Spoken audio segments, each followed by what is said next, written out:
Jésus-Christ est Dieu, il est le roi, il est bon. Sachant que Jésus-Christ est Dieu, il est le roi, il est bon. Sachant que Jésus-Christ est Dieu, il est le roi, il est bon. Sachant que Jésus-Christ est Dieu, il est le roi, il est bon.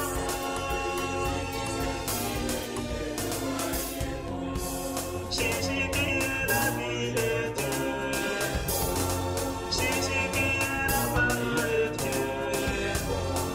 Jésus qui est la vie de Dieu. Jésus qui est le vrai premier. Il est la parole du Seigneur.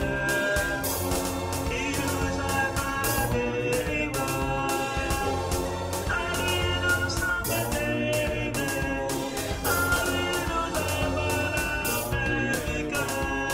Il nous a délivrés de démons. Il nous a rendu sa bonté. Il est bon notre Seigneur. Il est notre unique rédempteur. Son nom c'est Jésus-Christ.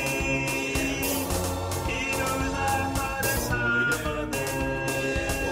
Il nous a accordé sa bonté.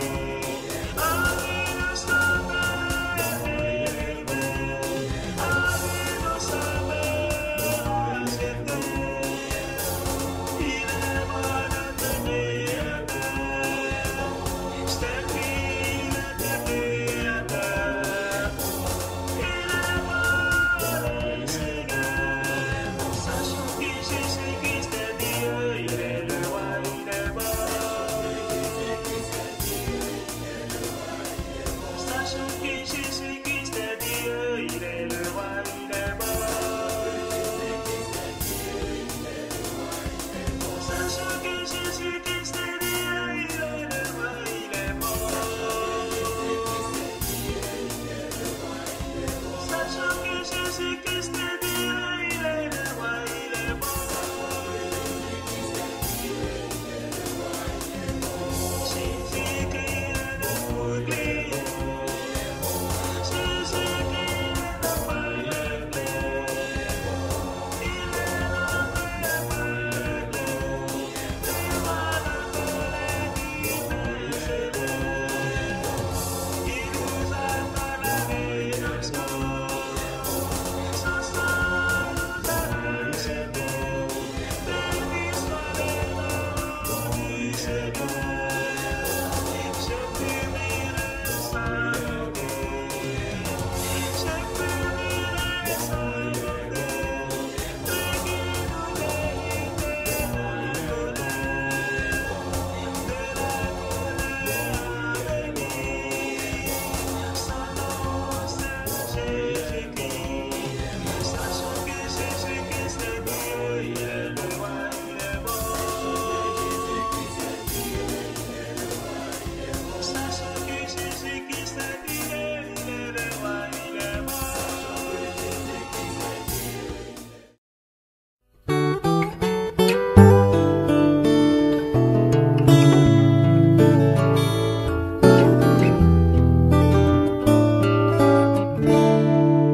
Je chante la croix car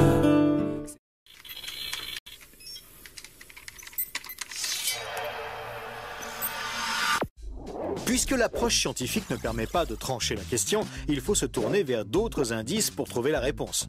Le premier signe est en rapport avec la Bible. Pour beaucoup de gens, ce best-seller mondial numéro 1 est juste un livre religieux parmi d'autres. Pourtant, ceux qui prennent la peine de le lire se rendent assez vite compte d'une caractéristique surprenante. Son unité, sa cohérence. Bien que sa rédaction ait demandé 1500 ans, elle nous dévoile un propos cohérent qui s'est construit progressivement au cours des siècles et qui apparaît au final comme un édifice impeccable, majestueux, et qui dépasse totalement ceux qui l'ont construit. Des premières pages au dernier mot, elle est centrée autour d'un même sujet, la connaissance de Dieu, le Messie et le plan du salut divin pour l'humanité. Pour celui qui ne connaît rien à la Bible, cette affirmation peut paraître un peu fumeuse. Pour lui, c'est juste des mots, des concepts abstraits, de la spiritualité, sans rapport avec le monde réel.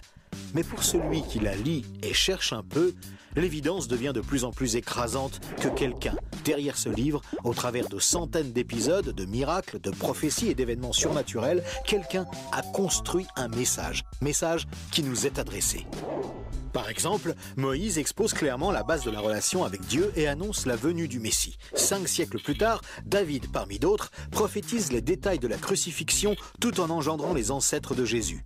300 ans plus tard, c'est l'œuvre monumentale d'Ésaïe qui complète de façon saisissante le portrait du Messie, annonce son sacrifice, sa résurrection et la future restauration mondiale. Et c'est comme cela tout au long des 66 livres de la Bible, avec des centaines de détails et révélations surnaturelles. Et cela pose une vraie question. Comment cette quarantaine d'auteurs tellement différents, Moïse, David, Salomon, Ésaïe, Daniel ou Jésus, qui a accompli des dizaines de prophéties par le seul fait d'exister, comment peuvent-ils parler d'une seule voix et aborder chacun une facette du même message ? Sans se connaître, ils se confirment mutuellement et construisent le même tableau, un seul tableau immense et qui les dépasse totalement. C'est complètement incompréhensible et impossible à réaliser. Ils ont été chefs d'État, bergers, prophètes ou apôtres. Ils ne se sont jamais connus, ont vécu à des siècles d'écart et sont pourtant en parfaite unité, centrés exactement autour du même sujet. Impossible, n'est-ce pas? Et c'est un cas totalement unique. Ni le Coran, qui ne s'appuie que sur un seul homme, sans antécédent, ni aucune confirmation postérieure, ni les écrits hindous, truffés de récits légendaires, ni aucun texte religieux de l'Antiquité n'a ce caractère unique. La Bible seule comporte cette sorte de filigrane attestant de sa véritable origine. Le second signe est lui aussi au cœur des passions les plus extrêmes. Il s'agit du peuple juif. Étrangement, le simple fait de parler d'Israël déchaîne des réactions quasi irrationnelles. Certains veulent son extermination, alors que d'autres le voient comme le paradis sur terre. Mais si on veut bien rester calme et juste considérer les faits, l'histoire, il y a pourtant de quoi s'interroger sérieusement. Comment ce peuple, haï depuis toujours, déporté une première fois, puis revenu sur sa terre il y a 24 siècles, puis déporté à nouveau et dispersé dans le monde entier pendant 17 siècles, comment a-t-il pu survivre? Et comment est-il demeuré un peuple distinct? Aucun autre peuple n'a jamais connu une telle trajectoire, défiant toutes les lois historiques. Comment a-t-il pu reformer un État et même se remettre à parler son ancienne langue? Ça n'est jamais arrivé à aucun autre peuple. Il y a 25 siècles, le prophète Ésaïe posait une question étrange. Un pays peut-il naître en un jour? Ça ne s'est jamais produit, sauf pour la nation d'Israël, qui est née en un seul jour, le 15 mai 1948. Et cela, à peine 3 ans après la fin de la guerre et la solution finale mise sur pied par Hitler pour les exterminer. Et ce n'est pas tout. Le lendemain, Israël était attaqué par les armées de 4 pays arabes supérieurs en nombre et en armement, et il a pourtant gagné la guerre. Des soldats ont même raconté avoir assisté à des interventions surnaturelles. Étrange, non? Par la suite, malgré le rideau de fer, des milliers ont émigré de l'ex-URSS, accomplissant une antique prophétie qui mentionnait le retour des Juifs depuis le pays du Nord. Si on considère sa contribution à la science, les Juifs ont remporté 20% des prix Nobel, alors qu'ils ne sont que 0,2% de la population mondiale. Comment est-ce possible? 150 ans avant, ce n'était qu'un pays désolé, entièrement livré à la mauvaise herbe. Et aujourd'hui, on en parle comme d'un miracle d'agriculture. Ésaïe avait prédit que même le désert refleurirait. Et on trouve aujourd'hui des cultures jusque dans le Negev.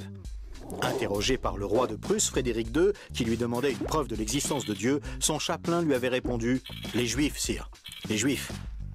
Et d'où vient la première religion mondiale? De Jésus, un juif, dont l'enseignement, la mort et la résurrection continuent à impacter en profondeur la société humaine. Évidemment, ce peuple est loin d'être un modèle, et il a souvent sombré dans la corruption. Mais la Bible déclare que Dieu en a fait un signe parmi les nations. Qui pourrait dire le contraire? Pour terminer ce bref survol, une considération d'ordre moral. Encore un sujet tabou et pourtant... La Bible présente le bien et le mal comme des valeurs absolues, des valeurs extérieures à l'homme, qui les perçoit cependant par le moyen de sa conscience. Au contraire, la vision matérialiste de l'homme affirme que le bien et le mal sont des notions culturelles, relatives, résultant d'un long processus évolutif de l'être humain. Pourtant, tout le monde considère certaines valeurs morales comme supérieures à tout le reste. Par exemple, violer une petite fille, massacrer des bébés, commettre un génocide ou laisser quelqu'un mourir de faim sont considérés comme cruels et inacceptables. Même si certains tortionnaires ont affirmé qu'ils n'y voyaient rien d'immoral, nous pensons qu'ils n'avaient pas le droit de faire ça. Mais pourquoi le pensons-nous? Pourquoi pensons-nous que certains préceptes moraux sont supérieurs? D'où vient ce sentiment qu'il existe, en dehors de nous, des normes morales supérieures, des normes indépendantes de nous, puisque nous nous sentons nous-mêmes jugés par ces exigences morales? Étrange, non? Nous avons parfaitement conscience d'être imparfaits. Nous pensons que l'humanité est détraquée. Mais par rapport à quoi? Ce sentiment de culpabilité contredit d'ailleurs la théorie de l'évolution et son hypothétique lutte pour la survie. Et pourquoi l'homme aspire-t-il au merveilleux, au paradis, quelle que soit sa culture? D'où vient ce sentiment intérieur qui fait exactement écho au récit biblique? Cette conscience, issue de nulle part et en parfait accord avec la Bible, constitue encore un autre signe tangible, bien difficile à nier.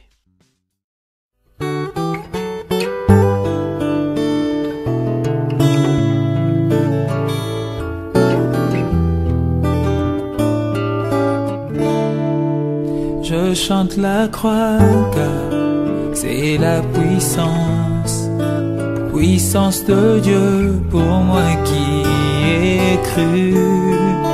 Chose impossible, mais Dieu l'a fait.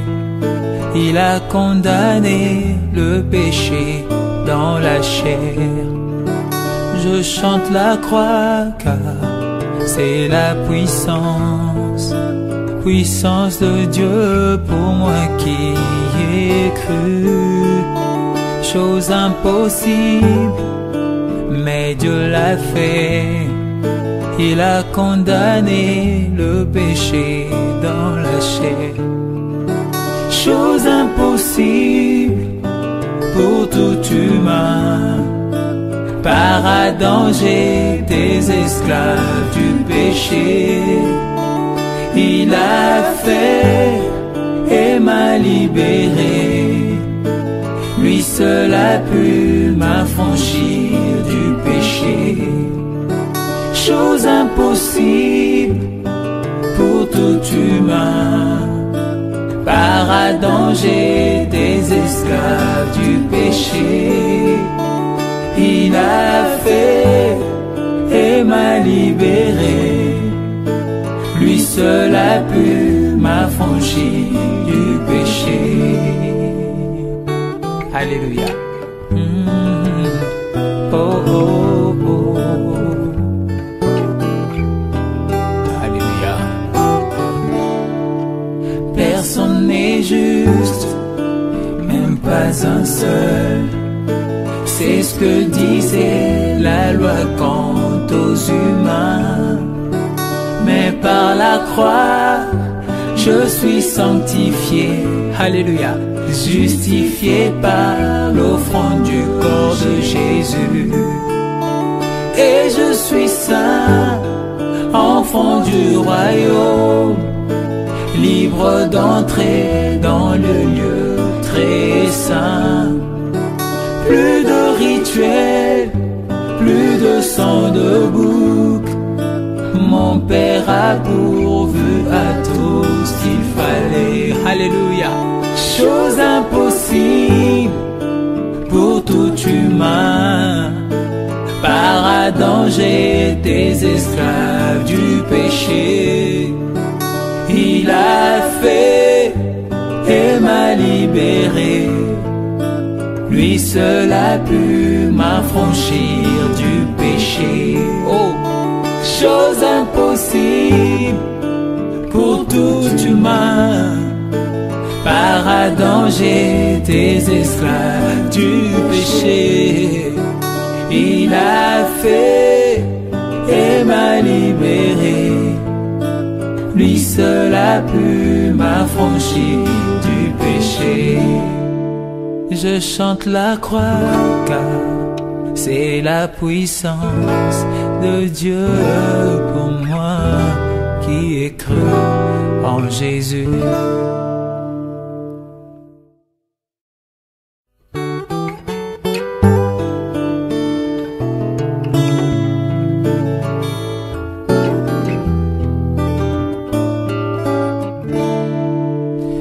chante la croix car c'est la puissance de Dieu pour moi qui ai cru. Chose impossible, mais Dieu l'a fait. Il a condamné le péché dans la chair. Je chante la croix car c'est la puissance de Dieu pour moi qui ai cru.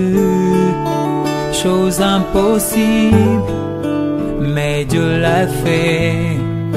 Il a condamné le péché dans la chair. Chose impossible pour tout humain. Par Adam j'étais esclave du péché. Il a fait et m'a libéré. Lui seul a pu m'affranchir du péché. Chose impossible pour tout humain.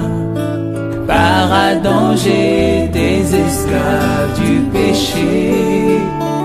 Il a fait et m'a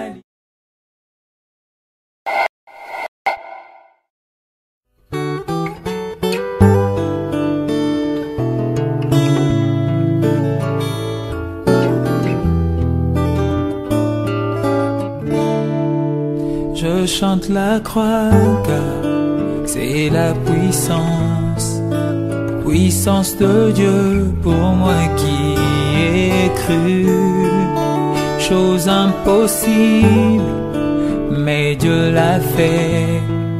Il a condamné le péché dans la chair.